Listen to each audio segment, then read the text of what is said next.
ہمارا نظریہ قرآن و سنت کے ساتھ یہ ہے، اللہ نے کہا پردہ کرو، اس کے رسول نے کہا پردہ کرو، بیٹیوں کا سر ڈھانکو، نہیں مانا۔ اسکول والے نے بولا کہ بیٹیوں کی ٹانگیں کھولو، مان لیا۔ پردہ کے تعلق سے ہمارا حال یہ ہے، اللہ اس کے رسول کے ہے سر ڈھانکو، نہیں ڈھانکتے۔ اسکول کے ہے ٹانگ کھولو، ہم نے بیٹیوں کی ٹانگیں کھول دی۔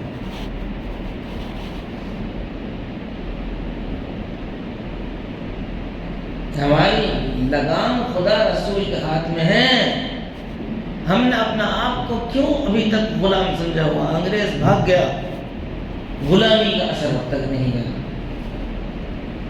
آپ اس قوم کو کہیے کہ جس کے تم غلام ہو حضرت محمد رسول اللہ صلی اللہ علیہ وسلم، آپ کے آقا کا طریقہ یہ ہے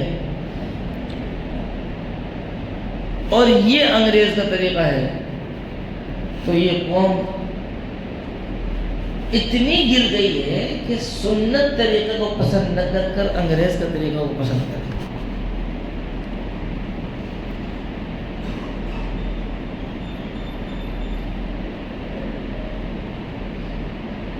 کھانا پینا، اوڑھنا پہننا، رہن سہن کے تعلق سے آپ سنت کو پھول لگا کر پیش کریں، خوشبو لگا کر پیش کریں، چاہے جتنے اچھے انداز سے آپ پیش کر لیں، جتنے مجمع میں لوگ ہیں سب کا خیال رکھ کر کے بھئی کسی کو بھی بری نہ لگے، میں اپنے پیارے نبی کی پیاری سنت کو عطر لگا کر، خوشبو لگا کر، پھول لگا کر، گلدستے میں سجا کر پیش کروں، تب بھی قبول نہیں کریں۔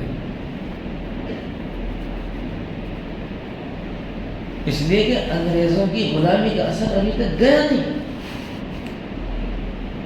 سر کے بالوں سے لے کر پیر کے ناخن تک ابھی تک غلام ہے۔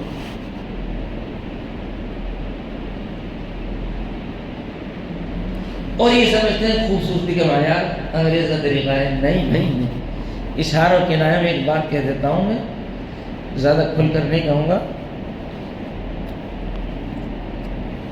سیدنا حضرت یوسف علیہ السلام کو دیکھ کر مصر کی حسیناؤں نے انگلی کاٹ لی، مانتے ہو؟ وَقَطَّعْنَ أَيْدِيَهُنَّ، قرآن نے کہا یہ تو حسن یوسف کو دیکھ کر مصر کی حسیناؤں نے انگلیاں کاٹ ڈالی۔ فَلَمَّا رَأَيْنَهُ أَكْبَرْنَهُ وَقَطَّعْنَ أَيْدِيَهُنَّ، مصر کی حسیناؤں نے حضرت یوسف علیہ السلام کو حسن دیکھا تو بے خود ہو گئی اور چاقو ہاتھوں پر چلا بیٹھی، اپنا ہاتھ کاٹ ڈالے۔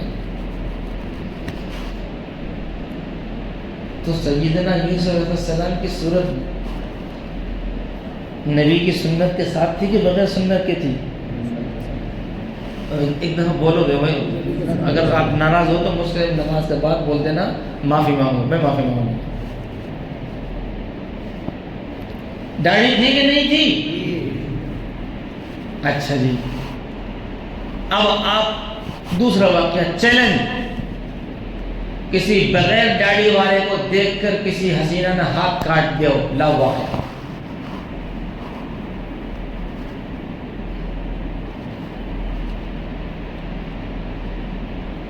حسن وہ ہے تو حسینہ مانے گی؟ حسیناؤں نے جس حسن کو دیکھ کر ہاتھ کاٹ ڈالے تھے وہاں داڑھی تھی۔ اس کے علاوہ لاؤ کوئی اور واقعہ، چیلنج، داڑھی نہ ہو اور کسی حسینہ نے ہاتھ کاٹ ڈالا۔ سوچ بدلو، ذہن بدلو، اب بات اسلام پر اعتراض کی آ رہی، گلی کوچوں میں اسلام پر بھونکنے والے کتے پیدا ہو رہے ہیں، ہماری آنکھ نہیں کھل رہی۔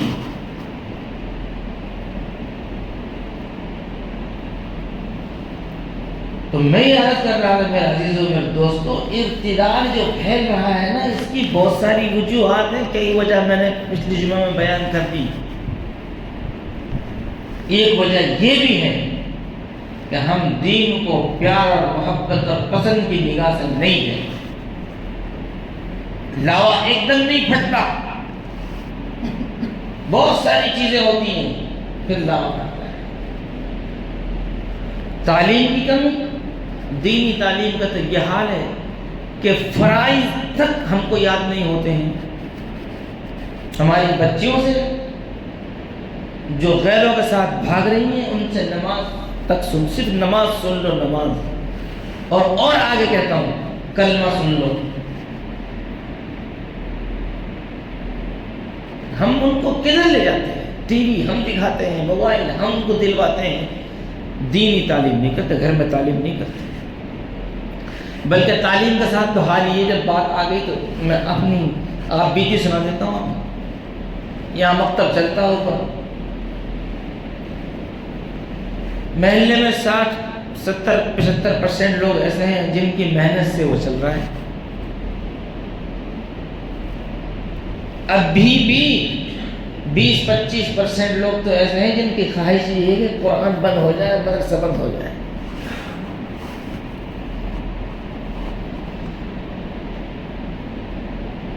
کائیں سے مقابلہ کر رہے ہو بھائی؟ اللہ کی کتاب ہے، قرآن ہے، پھر اس میں چلتے بھی کتنے، مانتے بھی کتنے ہیں۔ ایک واقعہ سناتا ہوں۔ عشاء کی اذان ہو رہی تھی، ایک بچے کے والد آئے اور آ کر کہنے لگے کہ جی بچے کو چھٹی دے دو، دعوت میں جائے گا۔ میں نے کہا بھائی یہ تو اللہ کی طرف سے ہے، جو پوری امت کو دعوت دی جا رہی ہے، حی علی الصلاۃ، حی علی الفلاح، میں کیوں بھائی تیرا عذاب مول لوں کہ اذان کے بعد اللہ کا حکم یہ ہے مسجد آؤ، اور میں تم سے کہوں بچوں کو یہاں سے لے جاؤ؟ میں تو نہیں کہتا ہوں جی سمجھیے بچے دعوت میں جائیں گے۔ ارے بھائی تم کہہ کیا رہے ہو؟ تم ہم سے، ہمارے پاس ایک ہی تو چیز ہے ایمان، وہ چھیننا چاہتے ہو کیا؟ اللہ رسول کا حکم یہ ہو رہا ہے مسجد آؤ، اور میری شامت آئے میں خدا اور رسول کا مقابلہ کر کے تم سے کہوں کہ مسجد میں جو ہے ہم کو لے جاؤ؟ گمبھیرتا تو سمجھو، علماء سے مسئلہ پوچھو، اذان کے بعد مسجد سے نکلنے کی اجازت ہے کہ نہیں؟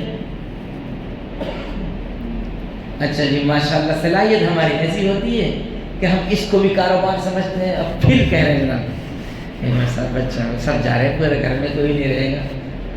میں کہ بھائی میں تجھ سے کہنا چاہ رہا ہوں کہ جہاں خدا اور رسول کا حکم ہو وہاں کسی بندے کا اختیار نہیں ہے کہ اس حکم کو کنڈم کر دے۔ میری کوئی حیثیت نہیں ہے جو میں کسی سے یہ کہوں اذان کے بعد مسجد سے جاؤ۔ تمہیں اپنا سر پھوڑنا خود پھوڑو، تمہیں جانا ہے خود جاؤ، ہماری زبان سے مت کہلواؤ، ہم نہیں کہیں گے۔ تم یہ کروڑ روپیہ دو گے ہم کو اور یہ کہو گے بھائی مؤذن کے جواب میں تم اس کا الٹا کہہ دو، وہ تو کہہ رہا ہے مسجد آؤ، تم کہہ دو مسجد سے جاؤ، 1 کروڑ روپے تو انشاءاللہ نہیں، ایمان نہیں پہ گئے، انشاءاللہ نہیں کہیں گے۔ اب ان باتوں کو کون سمجھے گا؟ جس میں تھوڑا بہت ایمان کی کچھ تھوڑا بہت ایمان کی کچھ روشنی روشن ہو، وہ اپنے بچے کو پکڑ کر لے گیا۔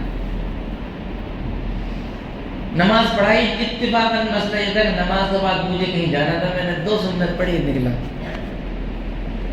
میں کہ رات اپنی ہے بدر اور نوافل کے لیے رات بھر پڑھ لیں گے، سنت ضروری ہے فوراً پڑھو، نکلو۔ سنت کو لیٹ کرنے سے پھر وہ سنت نہیں رہتی، نفل ہو جاتی ہے۔ تو میں جہاں سے نکلا وہاں وہ باپ اس بچے کو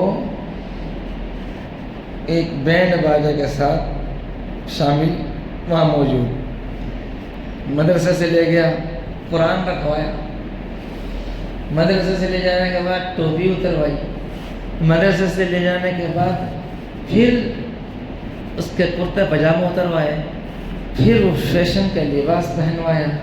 اب فیشن کے لباس پہنوا کر جس اذان کے بعد لوگ نماز پڑھ رہے تھے، اس اذان کے بعد یہ بچہ اور یہ باپ اس باجے کے ساتھ، بینڈ باجے کے ساتھ ناچ رہے تھے۔ یہ کوئی عام بات ہے؟ یہ کوئی چھوٹی بات ہے؟ کیسے ماحول بدلے گا؟ فرائض کے ساتھ کھلواڑ، براہ راست خدا رسول کے ساتھ مقابلہ. پھر ہم کہتے ہیں کہ ہماری بچیاں مرتد ہو رہی ہیں.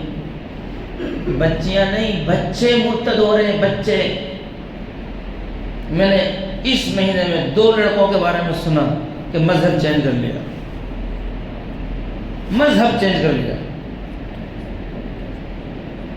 بھائی مذہب چینج کر لیا تو آپ کیا کر رہے ہو؟ آپ نے اولاد کو اس لیے جنا تھا، اس لیے پالا تھا کہ جہنم میں جائے، جہنم کے ایندھن بنے. تم نے اس کا بائیکاٹ کیوں نہیں کیا؟ تم نے اس کو گھر سے کیوں نہیں نکالا؟ تم نے اس سے تعلق ختم کیوں نہیں کیا؟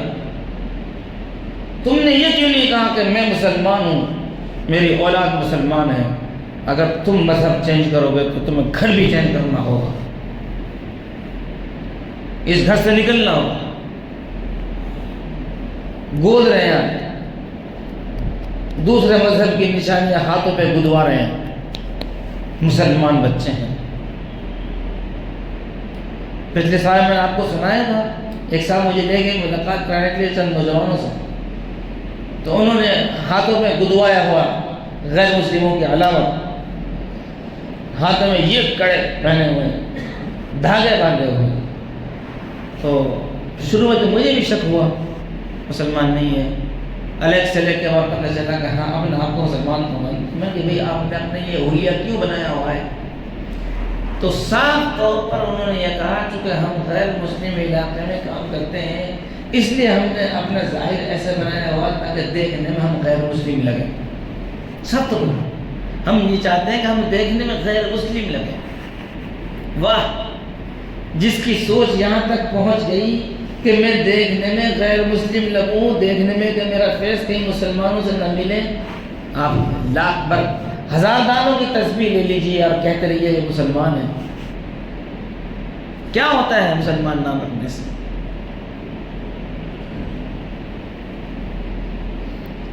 اس لیے میرے عزیز میرے دوستوں، ہم اپنے لائف سٹائل بدلیں.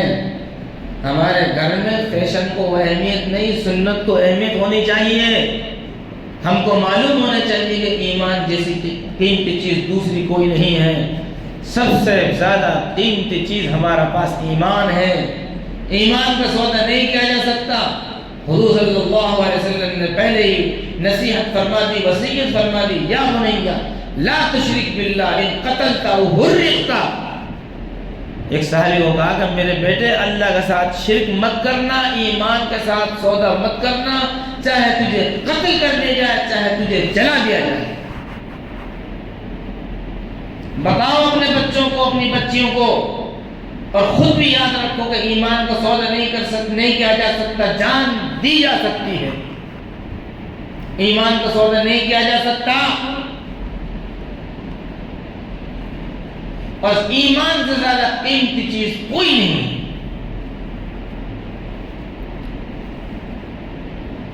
اپنے عقیدوں کو صحیح کیا جائے، گھر کی تربیت صحیح کی جائے، اور معاشرے میں جو اس طرح کی چیزیں ہیں جن سے یہ ارتداد پھیل رہا ہے اور یہ بچیاں غیر مسلموں کے ساتھ ایمان کے ساتھ سودا کر جا رہی ہیں، ان چیزوں کو اپنے اندر سے ختم کریں.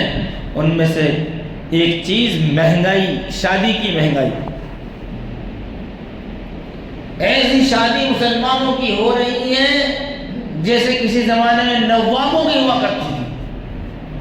شاید پچھلے زمانے کے راجہ مہاراجہ اور بادشاہ بھی ایسی شادی نہیں کرتے ہوں گے جیسے آج مسلمان کر رہے ہیں. نتیجہ یہ نکلا کہ امیروں کی شادیاں ہو جاتی ہیں، غریبوں کی بچیاں بھی بیٹھی رہتی ہیں انتظار میں، رشتہ ملتا نہیں ہے تو غیر مسلموں کے ساتھ چلی جاتی ہے. مہنگی شادی بھی مرتد ہونے کی وجہ بن رہی ہے. اور ایک وجہ مسلمان خاوند کا ظلم اور زیادتی کرنا. ہمارے لڑکوں کا یہ حال ہے، خود کی شکل کسی لائق ہے نہیں، بیوی اس کو چاہیے جنت کی حور. خود کا حال یہ ہے کہ ایک حبشی جنگل میں چلا جا رہا تھا، کبھی اس نے بیچارے نے شیشہ اور آئینہ دیکھا نہیں، جنگل میں پڑا ہوا چمکتا ہوا شیشہ نظر آیا تو اس نے دیکھا یہ کیا ہے بھائی دیکھیں، اٹھا کر دیکھا تو اس میں بہت ہی بدصورت نظر آئی، اس کو کیا پتا تھا کہ یہ جناب والا نظر آ رہے ہیں، جب شیشہ میں دیکھا اتنا بد شکل تو یہ کہتے ہوئے پھینک دیا، اے بھائی اتنا بدصورت تک تبھی تو کسی نے تجھے یہاں پھینک دیا۔